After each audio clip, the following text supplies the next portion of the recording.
보이지만 그렇지 않습니다.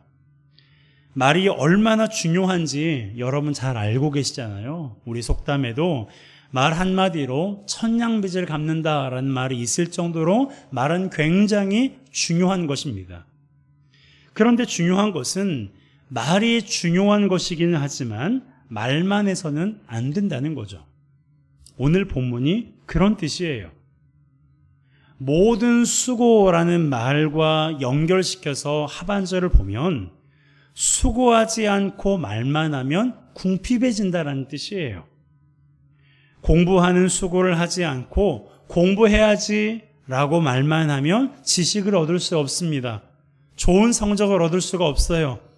돈을 버는 수고를 하지 않고 부자가 될 거야 라고 말만 하면 부자가 될 수 없습니다. 친구를 사귀는 수고를 하지 않고 친하게 지내야지 라고 말만 하면 그는 평생을 외롭게 살 수밖에 없어요. 수고하지 않으면 이익이 없는 것입니다.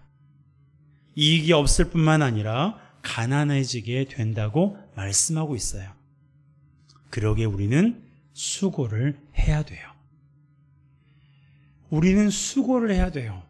학생은 열심히 공부하고, 직장에는 열심히 일을 하고, 가정에서는 나에게 주어진 일들을 성실하게 하고, 교회에서는 맡겨진 일들을 또한 최선을 다해서 감당해야 되고, 이 나라의 국민으로서는 열심히 세금을 떼먹지 않고 성실하게 내고, 국민으로서 해야 될 일들을, 의무들을 성실하게 해나가야 돼요. 그런 수고를 할 때에 우리는 반드시 이익을 얻게 되는 것입니다. 그런데 무엇보다 우리 그리스도인들에게는 여기에 플러스 또 하나가 필요한데요. 바로 믿음의 수고예요. 믿음의 수고가 반드시 필요합니다. 다른 수고와 마찬가지로 믿음의 수고에도 이익이 있어요. 자, 23절 상반절 함께 읽습니다. 모든 수고에는 이익이 있어도, 자, 모든 수고에도 이익이 있습니다. 자, 믿으십니까? 모든 수고에 이익이 있어요. 여러분들이 지금까지 살아오면서 수고하셨기 때문에 그나마 여기까지 온 거예요. 여러분들이 기도의 수고, 또한 말씀의 수고, 여러분들이 교회를 사랑하는 그 수고가 있었기에 어려운 가운데서도 우리 교회가 여기까지 올 수가 있었던 것입니다. 특별히 저는 모든 수고에는 이익이 있다는 이 말을 보면서 다니엘 기도회 강사들이 생각이 났어요. 요즘 매일 저녁마다 하나님께서 은혜를 주시는데요. 때로는 위로해 주시기도 하고 책망하시기도 하고 그리고 헌신하기도 하세요. 그러면서 깨닫게 하신 것이 있는데 그게 뭐냐면 간증하는 분들마다 제각기 경험한 하나님의 은혜가 다르지만 공통점이 있다는 거예요. 어떤 공통점일까요? 그들이 하나님의 은혜를 경험하기에 앞서 믿음의 수고가 있었다는 겁니다. 하나님의 은혜를 그들이 경험을 많이 했는데 그것을 경험하기에 앞서서 믿음의 수고가 있었다는 거예요. 자, 사진을 보여주실래요? 양진철 목사님이세요. 이분은 한쪽 시력을 다 잃고 다른 한쪽도 시력이 약해지고 있는 상황입니다. 이런 상황에서도요, 그는 소망을 잃지 않고 지금도 시각장애인들을 위한 사역을 계속하고 있어요. 수많은 사람들의 편견과 그리고 부정적인 시각을 그가 한 몸에 다 받으면서도 하나님께서 맡겨주신 이 사명을 계속해서 감당하고 있습니다.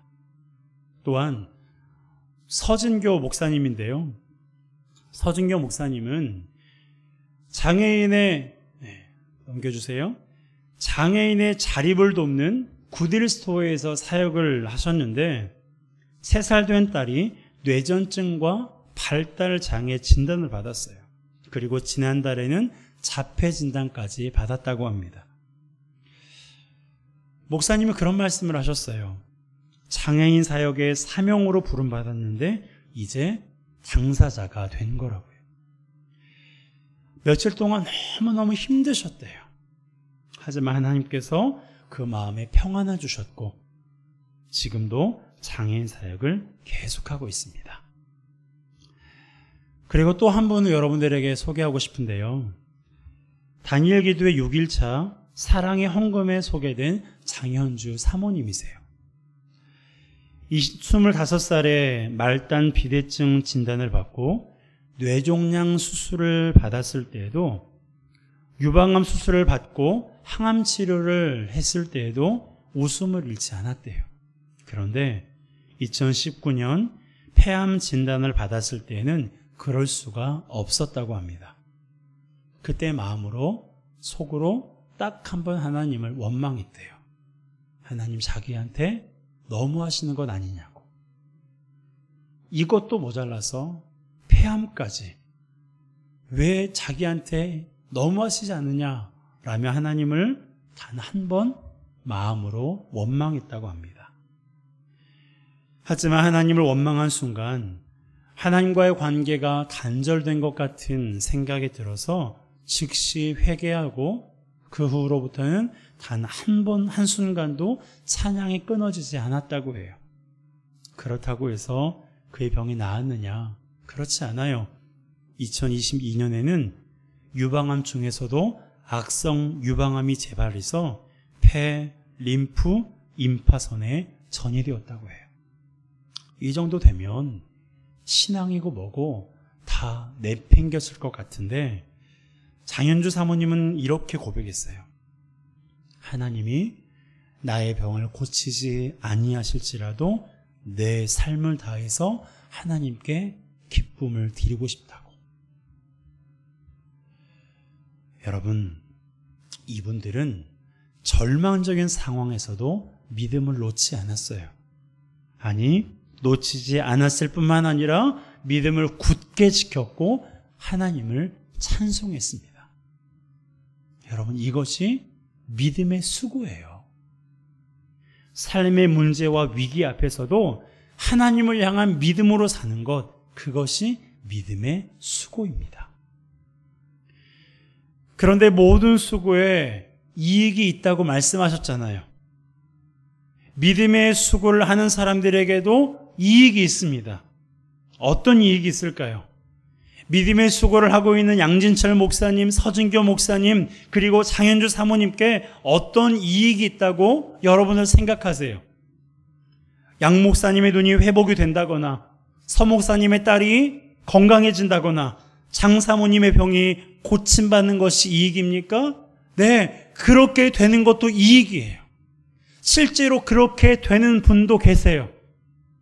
하지만 그런 일이 일어나지 않는다고 해서 이익이 없는 걸까요? 사모님이 이 여러 가지 암으로부터 고침받지 못한다고 해서 이익이 없는 걸까요? 여러분, 그렇지 않아요. 비록 그들에게 병을 고침받는 이익은 없을지라도요, 다른 이익이 있어요. 다른 이익이 있기 때문에 이들이 이렇게 살아가고 있는 거예요. 정말 살고 싶지 않은 그런 상황 가운데서도 여전히 살고 있는 그 이유가 바로 우리가 알지 못하는 병에서 고침받는 그런 이익이 아닌 또 다른 이익이 있기 때문에 이들이 지금도 하나님을 찬송하고 있고 지금도 하나님께서 맡겨주신 사명을 감당하고 있는 거예요. 그렇다면 그 이익이 뭘까요? 도대체 어떤 이익이 있길래 그들은 이러한 믿음의 수고를 감내하고 있는 것일까요? 첫 번째로 절망하지 않습니다. 절망하지 않는 이익이 있어요. 여러분, 사람에게 가장 무서운 적은 절망이에요. 돈이 없는 것도 아니고 몸이 병든 것도 아니고 친구가 없는 것도 아니에요. 그것이 절망의 어떤 계기가 될 수도 있겠지만 그것이 본질적인 게 아니에요. 절망이 세상에서 가장 무서운 적입니다. 그런데 믿음의 수고가 있으면 어떨까요? 믿음의 수고가 있으면 절망을 이길 수가 있어요. 자, 요한 1서 5장 4절입니다. 함께 읽겠습니다. 무릇 하나님께로부터 난 자마다 세상을 이기느니라. 세상을 이기는 승리는 이것이니 우리의 믿음이니라. 아멘. 자, 따라하겠습니다. 세상을 이기는 승리는 우리의 믿음입니다. 나의 믿음입니다. 할렐루야. 그렇습니다. 세상을 이기는 것이 바로 우리의 믿음이에요. 여기에서 우리는 세상을 절망으로 바꿀 수가 있어요. 네, 바꾸어도 괜찮아요. 왜냐하면 여기서 말하는 세상은요, 우리가 살고 있는 이 땅을 말하는 것이 아니라 악한 영이 다스리는 곳을 말해요. 여러분, 악한 영은 어떤 존재입니까? 절망케 하는 존재예요. 악한 영을 마주하는 사람들마다 절망하게 되어 있어요. 아담과 하와도 절망했잖아요. 가룟 유다도 절망했어요. 사울 왕도 절망했어요. 악한 영에 사로잡힌 사람들마다 절망하지 않는 사람이 하나도 없습니다. 악한 영은 절망케 하는 존재거든요. 그런데 그런 존재를 할지라도 믿음 앞에서는 힘을 잃어버린다는 사실입니다. 아무리 절망케 하는 존재를 할지라도 믿음 앞에서는 무기력하다라는 거예요. 따라서 믿음의 수고가 있으면 결코 절망하지 않는 것입니다. 그러므로 세상에서 아무리 절망적인 상황을 마주해도요, 우리는 무엇을 잃어버리면 안 돼요? 믿음을 잃어버리면 안 돼요. 따라합시다. 믿음을 잃어버리면 안 돼요. 믿음을 잃어버리면 정말 다 잃어버리는 거예요. 믿음을 잃어버리게 만드는 것들이 우리 주변에도 너무나 많이 있어요. 앞서 말한 대로 돈이 없는 것, 친구가 없는 것, 내 몸이 병든 것, 사람들에게 상처받는 것, 그런 것들이 계기가 될 수 있는데, 그런 것들로 인해서 사람들은 절망이 이르네. 그런데 믿음을 가지고 있는 사람들은요, 그런 상황에 처한다 할지라도 절망하지 않는다는 거예요. 절망하지 않을 뿐만 아니라 이기게 하시는 하나님을 경험하게 되는 것입니다.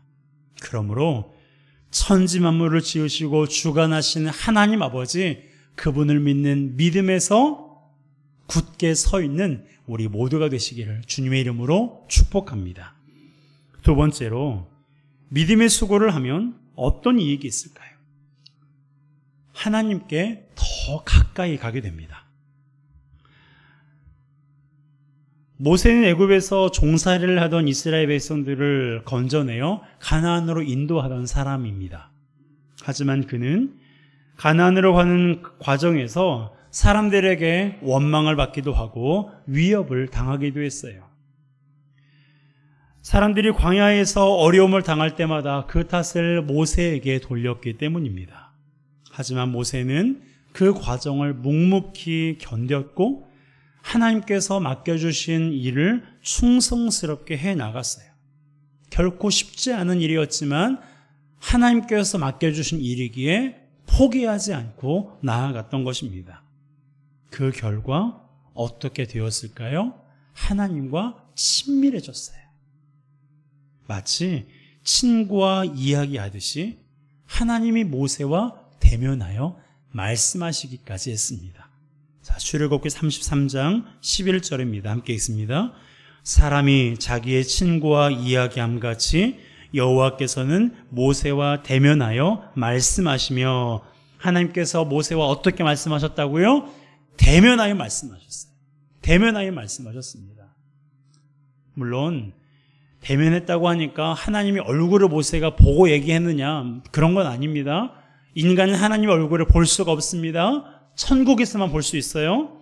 여러분, 이것은요, 그만큼 하나님과 친밀해졌다는 것을 의미하는 거예요. 그만큼 하나님께 가까이 나아갔다는 것을 의미하는 것입니다. 여러분, 사람 간에도요, 함께 고생하면 더 끈끈해지는 뭔가가 있잖아요. 함께 고생하고 함께 힘든 시간들을 지내보면 그 과정 속에서 때로는 상처도 있고 아픔도 있고 어려움도 있지만, 그럼에도 불구하고 꿋꿋이 그 힘든 시간들을 한 걸음 한 걸음 걸어가다 보면 그 관계가 더 돈독해지고 끈끈해지지 않습니까? 하나님과도 마찬가지예요. 세상에서 믿음대로 살아가는 것이 어렵지만, 그럼에도 불구하고 믿음을 지키기 위해서 내가 수고하고 수고할수록 하나님과의 관계가 더 깊어져요. 이것은 저희 사모의 주관적인 생각인데요. 종종 저에게 그런 말을 해요. 힘드니까, 어려우니까, 당신 설교가 더 좋아지는 것 같아. 그러면서 한마디로 더 붙여요. 설교가 좋아지니까 더 어려워도 괜찮을 것 같아. 여러분, 그 말을 들은 제가 어떤 마음이었을까요? 그게 무슨 소리냐? 당치도 않은 소리냐? 라고 말했을까요? 여러분, 설교가 좋고 나쁘고 그것은 저희 사모의 주관적인 생각이고요. 그걸 통해서 제가 또 하나 생각한 게 뭐냐면, 하나님과의 관계가 조금은 더 친밀해졌구나. 하나님과의 관계가 이러한 과정을 거치면서 조금이라도 더 깊어졌나 보다라는 생각이 들었어요. 그런 것 같아요. 여러분은 어떠세요? 여러분, 믿음으로 살아가는 것이 어렵죠? 믿음으로 견디고, 믿음으로 하나님의 뜻을 분별하고, 세상과 타협하지 않고 그 길을 걸어간다는 것, 때때로 그렇게 살고 싶지 않을 정도로 힘들 때도 있어요. 그럼에도 불구하고 믿음의 수고를 우리가 감당할 때 하나님과의 관계가 더 깊어져요. 그리고 하나님께 더 가까이 나아가게 되는 거예요. 여러분, 하나님과의 관계가 더 친밀해지면 어떤 줄 아세요? 무서울 게 없어요. 하나님께 더 가까이 나아가면 나아갈수록 세상의 두려운 것들이요, 더 이상 두려움으로 다가오지 않습니다. 그러므로 믿음의 수고를 감당하고 계십니까? 더 감당하시기를 부탁드립니다. 아멘이 없으시네. 여러분, 믿음의 수고가 힘들고 어려워도요, 끝까지 믿음의 수고를 감당하세요. 그러면 내가 나를 보기에, 다른 사람들이 나를 보기에 하나님과의 관계가 더 가까워져요. 더 친밀해집니다. 그러므로 어떠한 상황과 환경 속에서도 하나님께서 나에게 맡겨주신 일이 있다면 믿음의 수고를 기꺼이 감당하는 우리 모두가 되시기를 주님의 이름으로 축복합니다. 세 번째로, 믿음의 수고를 하면 어떤 이익이 있을까요? 바로 사람들을 분발하게 합니다. 자, 고린도후서 9장 2절이에요. 함께 읽습니다. 이는 내가 너희의 원함을 알미라. 내가 너희를 위하여 마게도냐인들에게 아가야에서는 1년 전부터 준비하였다는 것을 자랑하였는데, 과연 너희의 열심이 퍽 많은 사람들을 분발하게 하였느니라. 아멘. 예루살렘 교회가 기근으로 어려움에 처해 있었어요. 그때 고린도 교회 성도들이 어려운 중에서도 힘에 지나도록 헌금을 모아서 예루살렘 교회에 바울 편으로 보냈습니다. 그렇게 했던 이유가 있어요. 단순히 구제 차원이 아니라 그들이 하나님의 자녀가 된 것이 너무나 감사했기 때문에 그래요. 그리고 그 복음이 어디로부터 흘러온 거예요? 예루살렘 교회로부터 흘러들어와 고린도 교회에 이르게 된 거예요. 그걸 고린도 교회 성도들이 알았기 때문에 힘에 지나도록 자신의 재정을 들여 예루살렘 교회를 도우는 거예요. 그들의 이러한 수고가 동력이 된 것입니다. 그래서 그 소식을 들은 많은 사람들이 예루살렘 교회를 돕기 위해서 힘을 모았어요. 여러분, 우리의 믿음의 수고는요, 사람들에게 선한 영향력을 끼치는 거예요. 가족, 친구, 친척, 그리고 성도들에게 선한 영향력을 끼칩니다. 어제 조혜련 집사님 간증 들으셨습니까? 듣지 않으셨으면 오늘 꼭 가서 들어보세요. 그 한 사람으로 말미암아 첫째를 제외하고 7명의 형제 자매가 예수 믿고 구원받았어요. 말이 쉽지. 오랜 시간 동안 수십 년을 몸담고 있던 그 종교의 그 올무에서 벗어나 예수님을 믿게 된 그 과정들이 너무너무 힘들었어요. 그럼에도 불구하고 예수님을 믿고 나니까 그 은혜가 감사하니까 기꺼이 믿음의 수고를 감당한 거예요. 여러분, 우리가 원하는 게 그거잖아요. 우리 자녀들이 주님께 돌아오는 것. 내가 사랑하는 사람들이 나와 함께 주의 전에 나와서 예배하는 것, 그것이 우리의 소원 아닙니까? 그것이 우리의 기도 제목이잖아요. 그러게 우리는 믿음의 수고를 감당해야 돼요. 몸이 아파도, 아무리 분주해도, 아무리 돈이 없어도, 아무리 사람을 만나기 위해서 가야 되는 그런 상황 속에서도 우리가 해야 될 것은 해야 되는 거예요. 믿음의 수고를 감당할 때 하나님께서 나 한 사람으로 말미암아 내 주변에 있는 사람들을 주님께로 돌아오게 합니다. 여러분, 그렇게 하실 하나님을 기대하시기 바랍니다. 그렇게 하실 하나님을 기대해 보세요. 여러분, 모든 수고에는 반드시 이익이 있어요. 무엇보다 주를 위한 믿음의 수고에도 반드시 이익이 있다는 거 여러분 기억해야 돼요. 주를 위해 수고하면 주님께서 기뻐하시고 역사하십니다. 그렇게 하실 주님을 우리가 기대했으면 좋겠어요. 그렇게 하실 주님을 우리가 생각하며 믿음의 수고를 감사함으로 기쁨으로 감당하는 우리 모두가 되시길 바랍니다. 여러분, 모든 수고에 이익이 있습니다. 하나님 말씀을 믿으세요.